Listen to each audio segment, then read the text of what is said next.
Inside the classroom, Muryuk is studying when suddenly a boy arrives and calls out to him. The boy says that a big problem has occurred. Hong Jinpyo has taken Myung-soo and told you to come to the band room in the annex.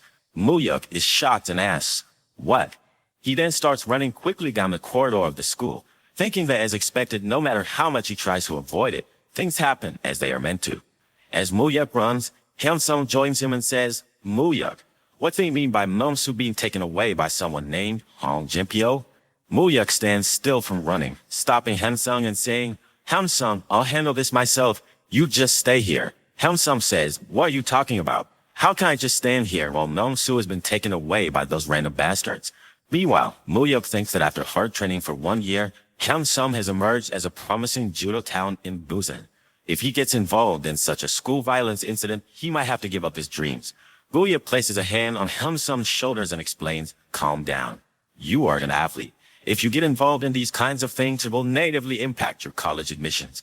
Hyun-sung then shouts angrily enough, "Should I be worried about my college right now? If anything happens to Myung-soo, I will do something about that bastard Jinpyo or whoever he is." Muryuk gets angry and calls out, "Park Hyun-sung, I told you before, I have things to do in the future. I need both you and Myung-soo in the future. Let me handle this." Hyun-sung remains quiet for a moment and then calls out, "Muryuk." Muryuk picks up a stick lying nearby and says, "Don't let anyone come here, whether it's a school teacher or anyone else. Just focus on this." Hyun-sung asks, "Do you think you can do it alone?" Muryuk says, "Don't you remember who I am? I'm Kim Muryuk." He then takes another path as he speaks. Inside the old classroom, Hong Jinpyo stands with his gang and sticks, while Myung-soo sits on the floor and Muryuk stands in front of him holding the stick. Hong Jinpyo says, "Wow, it means they weren't joking. They said if I missed Myung-soo, Muryuk would show up, and he did it.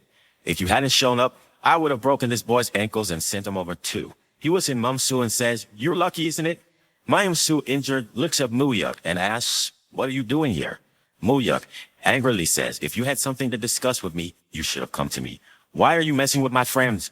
Muryuk, holding a stick, looks at Hong Jinpyo. Hong Jinpyo, laughing, responds, "Really? Why did I do that? Why did I do it again? Oh, I remember now. I just thought it would be fun." Muryuk gets angry and says, "Fun? If that's the case, send Myung-soo outside and play with me. I will make more fun of you." Hong Jinpyo, with a slight smile and a crazy attitude, says, "Send Myung-soo outside and play with him. Are you filming a movie about the loyalty of Busan guys or something?" Hong Jinpyo calls out and instructing his boys, "Come on." The boys standing behind are scared and stay back. Hong Jinpyo, annoyed, and shouts and said, "What is everyone doing? Didn't I mention who my dad is? My dad is a prosecutor." Meanwhile, Hong Jinpyo, angrily looking back, says to his fellows, "If this boy even touch you, I'll make sure he spends his whole life in jail. Don't worry about the consequences. Beat him up." The boys with sticks surround Muryuk. One boy steps forward and hits Muryuk from the back with a stick. Meanwhile, Muryuk hit him in the neck with the stick. He yells out in coughs, and then two boys step up from behind and hit Muryuk with sticks. Muryuk, swinging his stick, stops and strikes back, making the person fall to the ground. Then, Muryuk hits another boy in the face with his feet. A boy standing behind hits Muryuk on the back, and Muryuk turns around and hits the boy with a stick on his face. The boy falls. From behind, Hong Jinpyo shouts, "Braid on, bastards!" In front of Muryuk, all the boys, holding sticks, stand. Suddenly, blood splatters. Hong Jinpyo, shocked, sees that Muryuk has knocked all the boys to the ground, and they all are lying there injured. After seeing all this, Muryuk suddenly looks back to see Hong Jinpyo standing with a knife to Myung-soo's throat and says, "If you move an inch, I'll stab your friend." Muryuk, feeling the urgency, moves closer and turns around to punch Hong Jinpyo hard in the face. Hong Jinpyo falls to the side, blood pouring from his nose as he groans and gets up. Hong Jinpyo tells Muryuk, "Did you think you'd get out of this easily? My dad is a prosecutor, the chief prosecutor. If you still not understand what that means, he will keep you in prison for the rest of your life." Muryuk, furious, grabs Hong Jinpyo by the collar and pulls him close, swinging a punch. He says, "What good is the prosecutor when fists are closer than law?" Then he delivers a powerful punch to Hong Jinpyo's face, adding, "This is for assaulting my friend Myung-soo." He throws another punch and says, "This is for interrupting my study time." Next, he grabs Hong Jinpyo's leg, saying, "Finally, this is for breaking Myung-soo's ankle." Hong Jinpyo, screaming, says, "What are you doing? Don't do it." Meanwhile, Muryuk twists Hong Jinpyo's ankle, causing a scream. Inside the Nambu police station, Muryuk sits in a jail cell. Meanwhile, a man arrives and says, Muryuk. Muryuk in turn says, Uncle. The man explains to Muryuk that I was told by Hamsum that you are brought here after saving Mumsu. Muryuk replies, is Mumsu fine? The officer says, yes, he's fine. He wasn't badly injured. Muryuk thinks, sometimes when we deal with these kinds of trouble, Hyunsum's father, a police officer, used to cover them up. The Hyunsum father adds, a serious problem has arisen. You fought with a very wrong person. He's the son of the deputy prosecutor. Even though I am a police officer, I can't do anything in this case. I'm sorry, there's no way I can help you. Muryuk, staying quiet, then asks, Uncle, can I ask for a favor? The uncle agrees, yes, tell me what the favor is. Muryuk requests, can I make a phone call? It will only take a minute. Inside the police station, Muryuk is seated when suddenly an officer gets up and says, salute. A man comes in and shouting, where is he? Where is that person? The man approaches Muryuk and asks, were you the one who assaulted my son? Muryuk explains that it happened during a fight and that he was alone while Hong Jinpyo had more than 10 people on his side. The Muryuk asks why only he's being arrested. Hong Jinpyo's father, laughing mockingly, says, look at this kid. He then directs Chief Kim, take this boy to the interrogation room. An officer protests, prosecutor, what are you saying? He is still a minor. The prosecutor insists, take him away now. I'll handle things myself. The prosecutor then looks at Muryuk with a mocking smile and says, I know how to deal with pigs like him.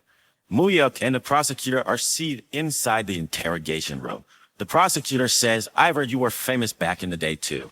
Your homeroom teacher reported everything you did last year. It said you are no different from a gangster. You have committed every kind of violence, extortion, and theft, both inside and outside school. Seeing what you've done to my son, I can tell you clearly that you are not just an ordinary punk.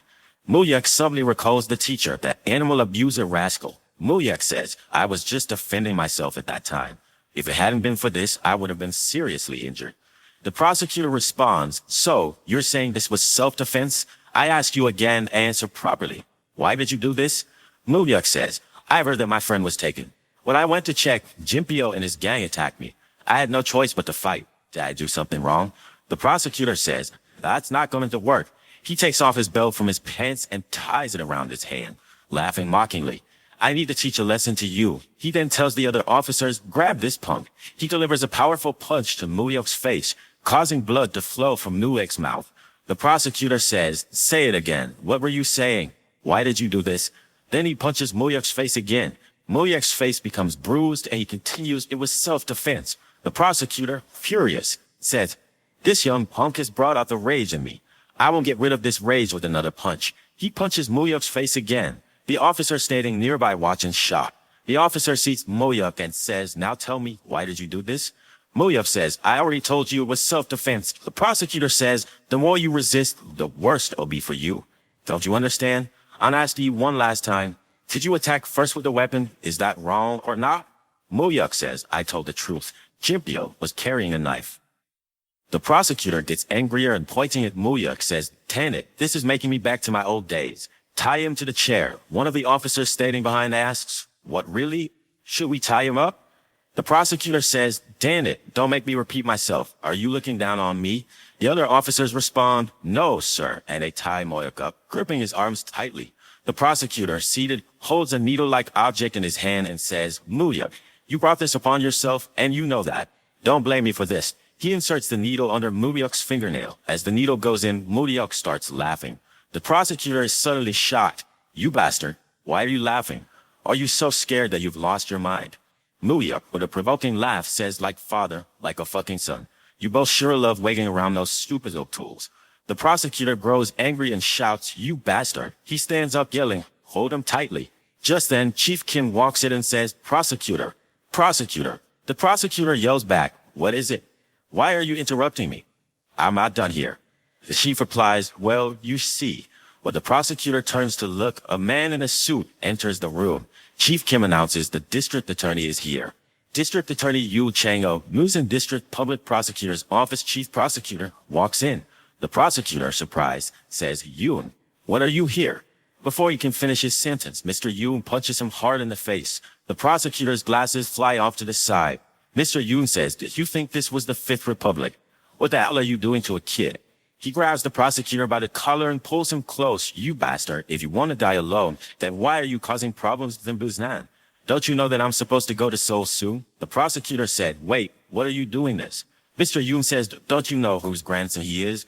If you knew, you would have never done this. The prosecutor, still confused, asks, who is this punk for whom you're making such a big fuss? Mr. Yu responds, Chairman Chian of Pyeongchang-dong. The chief prosecutor looks startled. Pyeongchang-dong, Chairman Chian Teason? Why is he involved? At that moment, Yu points towards Moyuk and says, this boy is Chairman Chian's grandson, you fool. The prosecutor, now realizing the gravity of the situation, looks at Moyuk in shock, his expression shifting from arrogance to utter disbelief. Moyuk was laughing with a sarcastic smile. The prosecutor is seeing him with nervousness, but it's clear that fear has overtaken him. Inside the mansion, Moyuk and his grandfather are talking. The grandfather asks, tell me, why did this happen? Moyuk says, I sought your help because the prosecutor was trying to conduct an unfair investigation by abusing his power. The grandfather asks, couldn't you have avoided this? Moyuk replies, I would have avoided it if they had only targeted me, but they were going after people close to me to reach me, so I couldn't avoid it. That's why I had to crush them, so they can't come after me again. Moyuk continues, I don't want those around me to suffer because of me. I only want to protect my family and my friends no matter what. That's the path I've chosen to live my life. The grandfather listens silently, observing him. Moyuk adds, I know I already owe you a huge debt, but if it comes to protecting my close ones, I'll do whatever it takes. The grandfather then asks, what would you have done if I hadn't helped you? Your life could have ended just like that. Moyuk says, in that case, our relationship was meant to go this far. Grandpa looks at him with a questioning expression. If you did look the other way when you could have easily helped me, you would have been no place in my family. Suddenly, the grandfather bursts out laughing and says cheerfully, that's right. A man should never back down. You might be used whatever you can. Moyuk stares at him seriously, thinking I was serious about what I said, but I came to learn that this was his philosophy of living in my past life. The grandfather continues, if you can't avoid them, you need to crush them thoroughly so they don't come near you again. A half-assed win or showing forgiveness will only give them an excuse to attack you again. He advises Moyuk, saying, never forget that. If you want to make someone your ally, embrace them fully. If that difficult, uproot and get rid from them anyway. Then he calls for the director and asks, how are things in Busan? The director replies, Prosecutor Hong is currently under internal investigation. He's been involved in multiple controversies like bribery, violence, and case manipulation since when he was with the Seoul Public Security Division. It shouldn't be too difficult to arrest him. Chief Prosecutor Yoon is also awaiting your decision. The grandfather asks, and what about the school situation? The director says Prosecutor Hong's son, the initiator, has been expelled, and all the students involved have dropped out. The homeroom teacher from last year gave a biased testimony against Moyuk, and he's been arrested. He was involved in taking bribes. That's why we got the arrest warrant immediately. The grandfather then says, is this enough to satisfy you? Moyuk responds, I want to ask you for one more favor. The grandfather responds, ask away. Moyuk says, will you let me handle Chief Prosecutor Yoon's matter? The grandfather asks, what? Why do you want to handle it? Inside the hotel, Mr. Yoon and the director are talking while food is laid out in front of them. The director asks, what are you planning to do with Prosecutor Hong? Mr. Yoon responds, he's under arrest and being investigated. If we want to set an example, we can seriously punish him. The director adds, during this process, the Yo Master's name must not come up, not even once. Understood. Mr. Yoon replies, yes, I understand. The director then mentions, there's someone else who wishes to meet you. He gets up and opens the door, revealing Moyuk sitting outside. Mr. Yoon says, Moyuk? Surprised, Moyuk sits down next to him, and the director leaves the room. Mr. Yoon apologizes, I'm sorry for what happened to you last time. It was my mistake. As long as I'm the chief prosecutor of Busan, nothing like that will happen to you again. Moyuk says, please speak to me causally. I know very well that you ain't nothing could do. My grandfather isn't someone who holds on to grudges like that. Mr. Yoon responds, but still, you're his grandson. He won't let this slide easily. Moyuk bows forward slightly and says, that's why I asked my grandfather to let me meet you in person. Chief Prosecutor, you are in a difficult situation because of me and I needed to apologize. Surprised, Mr. Yoon waved his hand and said, no, this happened because I failed to handle my subordinates properly. Even my apologies would be enough. Moyuk responds, thank you for saying that. I'll make sure to convey your sincere apology to my grandfather, but I don't know how. Moyuk continues, Chief Prosecutor. Mr. Yoon asks, what is it? Moyuk asks, would you consider granting me just a favor someday, with no conditions attached? Mr. Yoon, curious, asks, a favor? Muyuk replies, of course, it won't be something that harms you. It's the only thing that you could do. The prosecutor chuckles and says, haha, sure. That sounds good. If there's something only I can do, I'd be happy to. Muyek thanked him, saying, I'll make sure to convey this to my grandfather as well. You won't take any responsibility for this incident. The chief prosecutor calmly said, understood. I feel more at ease. Muyuk says, I hope we meet again under better circumstances. You're being promoted to Seoul Suam, aren't you? Mr. Yu replies, yes, I hope so. Muyuk then stands up and says, I will be on my way then. I have to go to school tomorrow. I've already missed in several days because of this incident.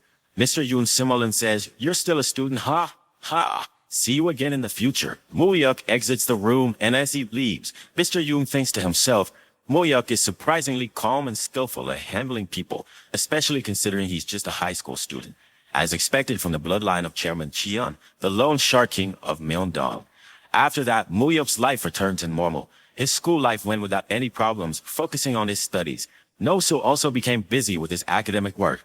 Kim-sum devoted himself to practicing judo. In the news, the Soviet Union collapsed, elections were held, and Kim Marcel won, solidifying his position. Finally, it was time for Muyuk's university entrance exams. Muyuk successfully took the last academic proficiency test before it was replaced by the new college scholastic ability test. At the mansion, Cheon Tae-sim receives an envelope from the director, who tells him that he checks Muyuk's score for admission to Korea University through a professor. Cheon Tae-sim says, did he pass? He looked at the results. During the university entrance exam at the school, the press was present. Muyuk stood there being interviewed, and the reporters asked him, in the last academic proficiency test ever held, you secured the first and perfect score since the test inception. How do you feel about this? Muyuk had secured a perfect score of 340 points in the last academic proficiency test, setting a new record. The reporters continued questioning him, asking, how did you study coming from a technical high school? The secret behind his studies? Another asked, do you receive any private tutoring?